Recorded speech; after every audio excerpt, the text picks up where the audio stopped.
പാലക്കാട് ജില്ലാ ആയുർവേദ ആശുപത്രിയിൽ അന്താരാഷ്ട്ര ഗ്ലോക്കോമ ദിനാചരണത്തിന്റെ ഭാഗമായി രോഗികൾക്കായി ബോധവൽക്കരണ ക്ലാസ് നടത്തി. ബോധവൽക്കരണ പരിപാടിയും നേത്രപരിശോധന ഉപകരണങ്ങളുടെ പ്രവർത്തന ഉദ്ഘാടനവും ജില്ലാ പഞ്ചായത്ത് പ്രസിഡന്റ് കെ ബിനുമോൾ നിർവഹിച്ചു. സ്ഥാപനത്തിൽ നിന്നും വിരമിച്ച സുശീല ആശുപത്രിയിലേക്ക് സംഭാവനയായി നൽകിയ കിടക്കകൾ കെ ബിനുമോൾ ഏറ്റുവാങ്ങി.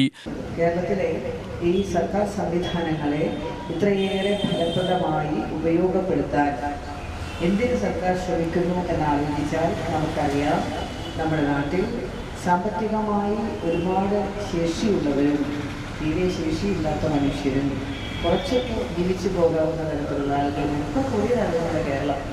അങ്ങനെയുള്ളൊരു അവസ്ഥയിലും ഏറ്റവും സാധാരണക്കാരനായ മനുഷ്യന് ഇത്തരം ആനുകൂല്യങ്ങൾ നന്നായിട്ട് ലഭിക്കാൻ സർക്കാർ ആഗ്രഹിക്കുന്ന ഒന്നാമത്തെ കാര്യമാണ്.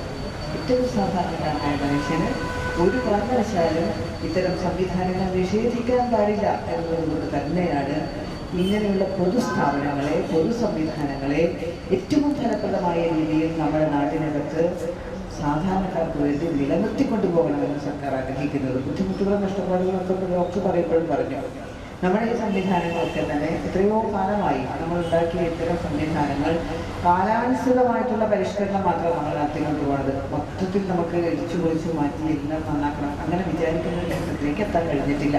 Chief medical officer doctor UP സുധാമേനോൻ അധ്യക്ഷത വഹിച്ചു.